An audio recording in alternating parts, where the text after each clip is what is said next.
السلام علیکم عزیز طلبہ، کیسے ہیں آپ لوگ؟ ٹھیک ہیں؟ خیریت سے ہیں؟ پیارے بچوں،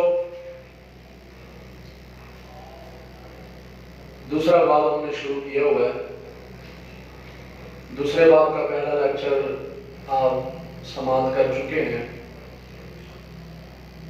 اس کے اندر ہم نے ارکان اسلام پڑھے تھے، ارکان اسلام کا مفہوم، ارکان اسلام کتنے اور کون سے ہیں، ارکان اسلام پر حدیث کا ترجمہ، اور اسی طرح کلمہ شہادت کا ترجمہ، کلمہ شہادت اعراب کے ساتھ لکھیں، یہ سب کچھ ہم پڑھ چکے ہیں۔ تو اسی ضمن میں ایک اور کویسچن بھی بن سکتا ہے، بہرحال میں آپ کو سمجھا دیتا ہوں، زیادہ اہم نہیں ہے لیکن پھر بھی کلمہ طیبہ اعراب کے ساتھ لکھیں۔ کلمہ شہادت تو وہ بک کا ایک حصہ ہے، ٹیکسٹ بک میں باقاعدہ سوال ہے، تو ممکن ہے یہ بھی سوال آ سکتا ہے۔ اگر نہیں بھی آتا تو پھر بھی آپ سمجھ لیجئے، کلمہ طیبہ اعراب کے ساتھ لکھیں۔ تو اس کے اندر ہم یہ بڑا مشہور و معروف کلمہ ہے اور ہر کسی کو اچھی طرح یاد ہے، مزید پھر بھی آپ توجہ سے دیکھ لیجئے، سن لیجئے۔ لا الہ الا اللہ محمد رسول اللہ۔ بڑا مختصر سا کلمہ ہے، بات اس کے اندر بھی وہی ہے جو کلمہ شہادت میں ہے، یعنی کلمہ شہادت میں بھی دو چیزیں تھی نا، توحید اور رسالت۔ اسی طرح کلمہ طیبہ کے اندر بھی دو چیزیں ہیں، توحید اور رسالت، لیکن کلمہ شہادت میں توحید اور رسالت کی گواہی ہے اور اعتراف ہے۔ بہرحال یہاں ترجمہ بھی میں آپ کو بتاتا ہوں اور اعراب بھی دیکھیے۔ لام پہ زبر دیں گے، لا الہ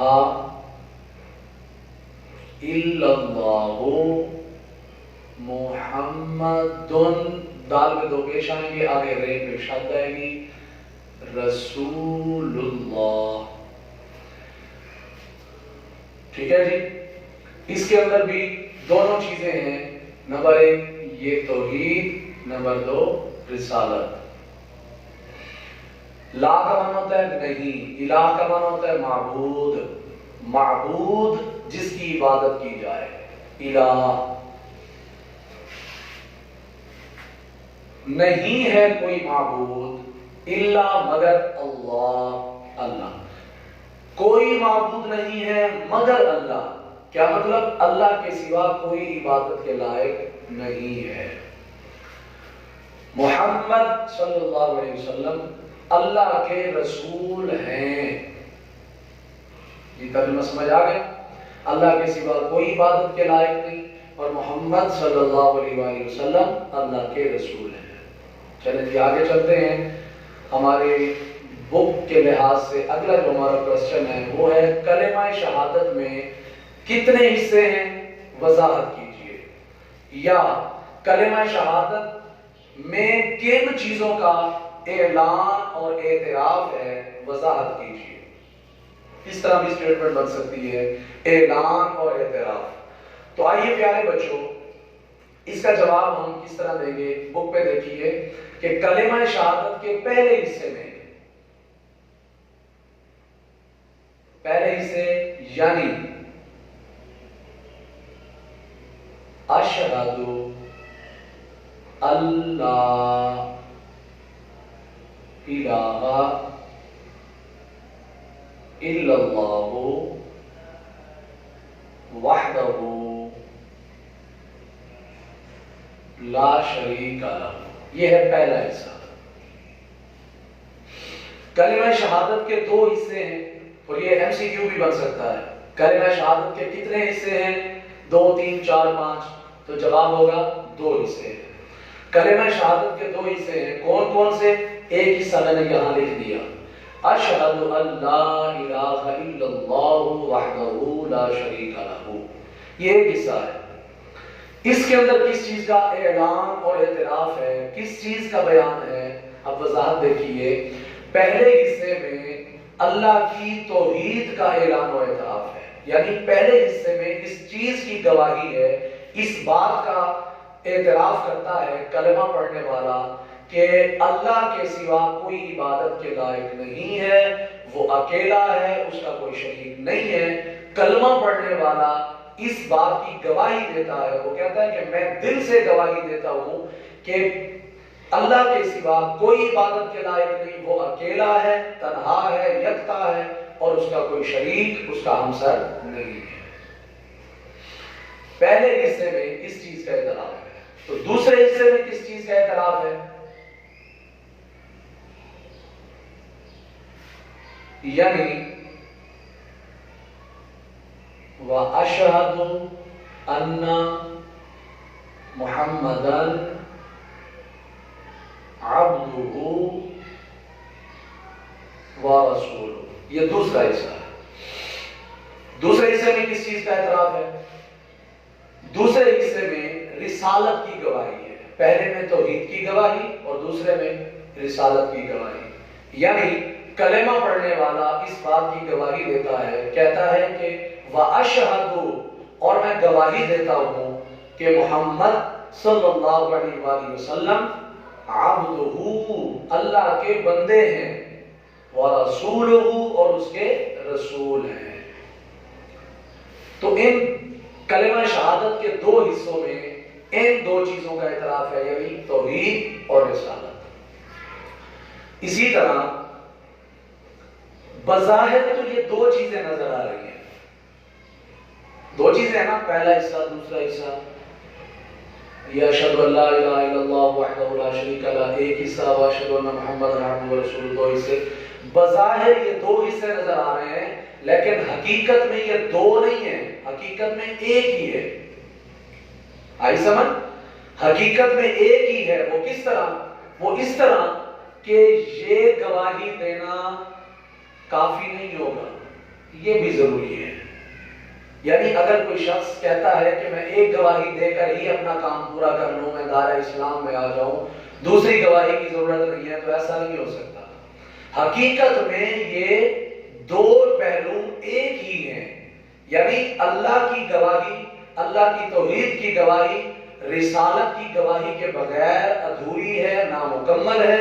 اسی طرح رسالت کی گواہی توحید کی گواہی کے بغیر ادھوری اور نامکمل ہے۔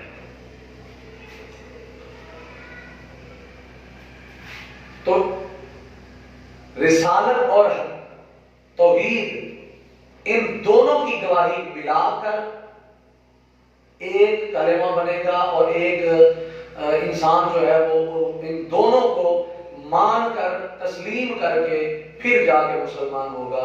کیوں؟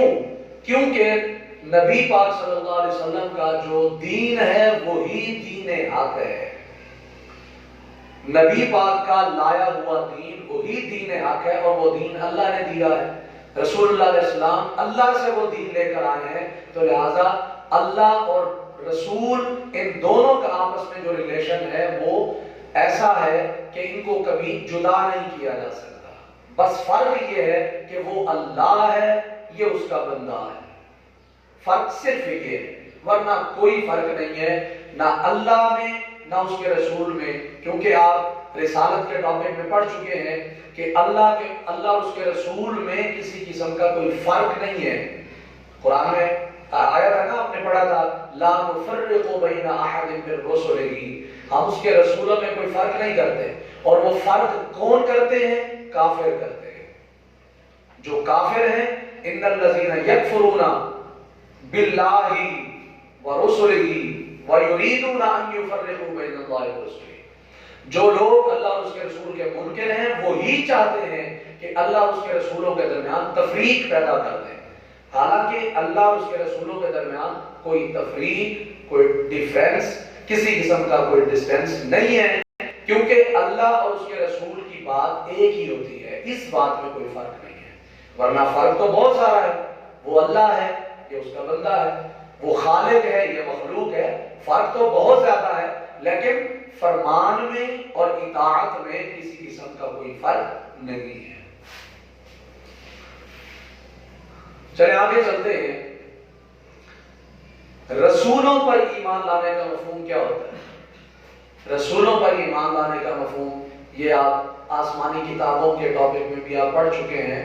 رسولوں پر ایمان لانے کا مفہوم یہ ہوتا ہے کہ ان پر جو تعلیمات نازل ہوتی ہیں، جو ان کی کتابیں ہوتی ہیں، جو ان کی شریعت ہوتی ہے، ان کو ماننا، دل سے جان سے تسلیم کرنا اور ان پہ عمل کرنا، یہ ہے رسولوں پر ایمان لانے کا مفہوم.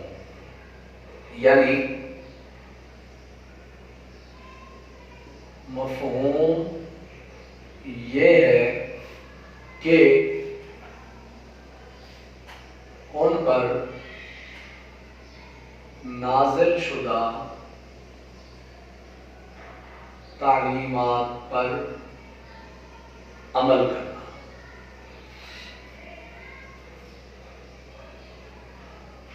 آگے کلمہ شہادت کا فائدہ کیا ہے؟ یعنی جو شخص کلمہ شہادت پڑھتا ہے اس کو فائدہ کیا ملتا ہے؟ کلمہ شہادت کا فائدہ کیا ہے؟ کلمہ شہادت کا فائدہ یہ ہے کہ انسان کا جو ذہن ہے نا، انسان کا ذہن کفر اور شرک کے تصورات سے پاک ہو جاتا ہے. انسان اپنے ذہن کو کفر اور شرک کے تصورات سے پاکیزہ کر لیتا ہے، اس کو نجات مل جاتی ہے. کیسے؟ کیونکہ وہ پڑھ چکا ہے کہ میں گواہی دیتا ہوں اللہ کے سوا کوئی معبود نہیں ہے.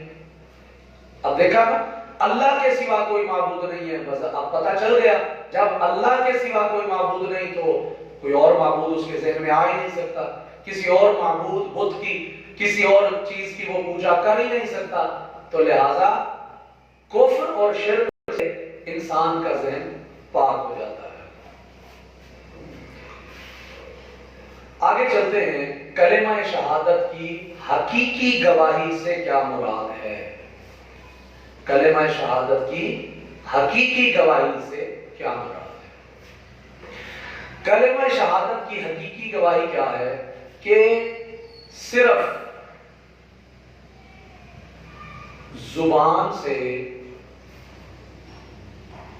اللہ کو وحدہ لا شریک مان لینا اور حضرت محمد صلی اللہ علیہ وسلم کو آخری پیغمبر مان لینا. زبان سے یہ کہہ دینا، جیسے ہم کلمے میں پڑھتے ہیں اشہد ان لا الہ الا اللہ وحدہ لا شریک لہ، یہ زبان سے ہے، میں گواہی دے رہا ہوں زبان سے. زبان سے یہ کہہ دینا کہ اللہ تیرے علاوہ کوئی معبود نہیں، اور یہ کہہ دینا واشہد ان محمد عبدہ ورسولہ، کہ میں گواہی دیتا ہوں کہ حضرت محمد صلی اللہ علیہ وسلم اللہ کے آخری رسول ہیں. یہ ہے زبان کی تصدیق. لیکن اس کی حقیقی گواہی کیا ہے؟ یہ زبان کی گواہی ہے، یہ تو حقیقی گواہی کیا ہے؟ حقیقی گواہی کیا ہے؟ کہ دل سے تصدیق کی جائے، اللہ اس کے رسول کو ماننا. لیکن اس کی جو حقیقی گواہی ہے کلمہ شہادت کی، یہ تو زبان سے ہم کہہ رہے ہیں نا، اس کی حقیقی گواہی یہ ہے کہ دل سے تصدیق کی جائے. اور دل کی تصدیق کی عملی صورت کیا ہے؟ آگے یہاں شارٹ کوسچن بن سکتا ہے، ان حقیقی گواہی سے کیا مراد ہے؟ یہ والا حصہ بھی اس کا جواب، یہ والا جو سوال ہے عملی صورت والا، یہ بھی اسی کے جواب کا حصہ ہے. لیکن دل کی تصدیق کی عملی صورت کیا ہے؟ اللہ اور اس کے رسول صلی اللہ علیہ وسلم کی اتباع کرنا، اطاعت کرنا. یہ اطاعت کرنا MCQ بنے گا. دل کی تصدیق کی عملی صورت یہ ہے کہ عمل سے اللہ اور اس کے رسول کی اطاعت کرنا، اس کی اتباع کرنا. اور اتباع کس کو کہتے ہیں؟ اتباع سے مراد یہ ہے کہ اپنی تمام تر خواہشات کو اللہ اور اس کے رسول صلی اللہ علیہ وسلم کے سامنے خم کر دینا، مٹا دینا، اپنی خواہشات کو ختم کر دینا، رسول اللہ صلی اللہ علیہ وسلم کی اطاعت کرنا. کیونکہ ضروری تو نہیں ہے کہ ہر بات، شریعت کی ہر بات ہمارے ذہن کے موافق ہو، ضروری تو نہیں ہے.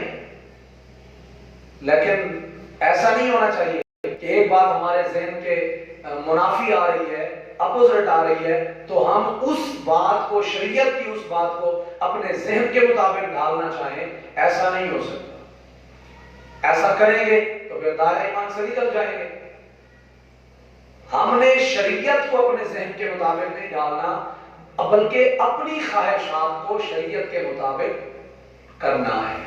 یعنی ہماری خواہش مثلا ہمارا دل کرتا ہے کہ یار نماز نہیں پڑھنی چاہیے، روزہ نہیں رکھنا چاہیے، یہ میری طبیعت ٹھیک نہیں ہے، روزہ نہیں رکھنا چاہیے، لیکن ہم نے یہ دیکھنا ہے کہ اس ہماری موجودہ جو کیفیت ہے، کیا واقعی شریعت اس بات کی اجازت دیتی ہے کہ روزہ چھوڑ دو؟ کیا واقعی شریعت اس بات کی اجازت دیتی ہے کہ نماز چھوڑ دو؟ ٹھیک ہے، اگر شریعت اجازت دیتی ہے بہت اچھی بات ہے، اس پہ عمل کریں۔ اگر شریعت اجازت نہیں دیتی اور ہم کہیں کہ نہیں ایسا ہونا چاہیے، تو پھر یہ غلط ہوگا، یہ شریعت کی مخالفت ہوگی۔ شریعت کی اتباع اور رسول اللہ صلی اللہ علیہ وسلم کی اتباع یہ ہوگی کہ اپنی خواہشات کو نبی پاک صلی اللہ علیہ وسلم کی تعلیمات کے مطابق ڈھالنا، اور نبی پاک کی جو تعلیمات ہیں وہ اللہ کی ہی تعلیمات ہیں۔ آگے چلتے ہیں، اتباع رسول کے متعلق حدیث کا ترجمہ لکھیں۔ یعنی اتباع رسول کے متعلق کوئی ایسی حدیث ہے، حدیث لکھیں، یا حدیث کی روشنی میں اتباع رسول بیان کریں۔ آئیے آپ کی ٹیکسٹ بک کے اندر یہ حدیث پاک موجود ہے، لا یؤمن احدکم حتی یکون ہواہ تابعا لما جئت بہ۔ پیارے بچوں، یہ حدیث آپ پہلے بھی پڑھ چکے ہیں 9th کلاس میں۔ آپ کو ترجمہ فوراً آپ کے ذہن میں آ گیا ہوگا، مزید پھر بھی میں آپ کو ترجمہ کروا دیتا ہوں۔ لا یؤمن، مومن نہیں ہے، احدکم، تم میں سے کوئی ہے، تم میں سے کوئی شخص بھی مومن نہیں ہو سکتا، یعنی کامل مومن، تم میں سے کوئی شخص بھی کامل مومن نہیں ہو سکتا۔ کب؟ حتی، یہاں تک کہ یکونا، ہو جائے، ہواہ، ہوا کا معنی ہوتا ہے خواہش، ہو کا معنی اس شخص کی، جب تک کہ اس کی خواہشات ہو جائیں تابعان، مطابق، تابع، لما، اس چیز کے، جئتو بہی، جو میں لایا ہوں۔ کیا مطلب؟ نبی پاک علیہ السلام فرما رہے ہیں کہ اے میرے امتیوں، تم اس وقت تک مومن کامل نہیں ہو سکتے جب تک تمہاری خواہشات میرے لائے ہوئے دین کے مطابق نہ ہو جائیں۔ یعنی جب تمہاری خواہشات میرے لائے ہوئے دین کے مطابق ہو جائیں گی تو تم پکے مومن بن جاؤ گے۔ آخری سوال ہے، توحید انسانی عظمت کا ضامن عقیدہ ہے، وضاحت کیجیے۔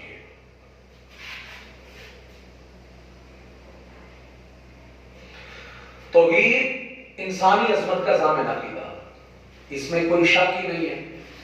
جب انسان عقیدہ توحید کو اپناتا ہے تو انسان کی عظمت کے چرچے ہوتے ہیں، انسان کی عظمت بڑھتی ہے، انسان جو ہے وہ عظیم بن جاتا ہے۔ تاریخ گواہ ہے، آپ تاریخ پڑھیں، صحابہ کرام کی تاریخ دیکھیں، تابعین کی تاریخ دیکھیں، آپ پڑھیں کہ کس طرح ان لوگوں نے توحید اور رسالت کو دل و جان سے تسلیم کیا اور کس طرح ان کے عظمت کے چرچے ہوئے۔ جب تک وہ انسان اسلام پر چلتا رہتا ہے، جب تک انسان اللہ اور اس کے رسول کی تعلیمات کے مطابق چلتا رہتا ہے، تب تک اس کی عظمت بڑھتی رہتی ہے۔ لیکن جیسے ہی وہ اللہ اور اس کے رسول کی تعلیمات کو چھوڑتا ہے، جیسے ہی وہ توحید اور رسالت سے منہ موڑتا ہے، پھر وہ اس کی شخصیت خاک میں مل جاتی ہے، اس کی شخصیت ختم ہو جاتی ہے، وہ مر مٹ جاتا ہے، ختم ہو جاتا ہے۔ اسی بات کو ڈاکٹر علامہ محمد اقبال نے بیان کیا کہ وہ معزز تھے زمانے میں مسلمان ہو کر اور تم خار ہوئے تارے کے قرآن ہو کر۔ مطلب وہی ہے کہ اگر توحید و رسالت پہ چلتے رہو گے تو تمہاری عظمت ہی عظمت ہوگی، تمہاری بڑائی ہی بڑائی ہوگی، لوگ تم سے خوف کھائیں گے۔ جیسے ہی تم قرآن و حدیث سے، شریعت سے، اللہ اور اس کے رسول کی تعلیمات سے دور ہوتے جاؤ گے، ویسے ہی تمہارا زوال ہوتا جائے گا اور تم زوال کا شکار ہوتے جاؤ گے۔ تو اس طرح آج کا ہمارا لیکچر اختتام پذیر ہوتا ہے۔ امید ہے آپ کو یہ لیکچر ضرور سمجھ آیا ہوگا۔ اجازت دیجیے، اللہ آپ کو اپنی حفظ و امان میں رکھے۔ السلام علیکم ورحمۃ اللہ وبرکاتہ۔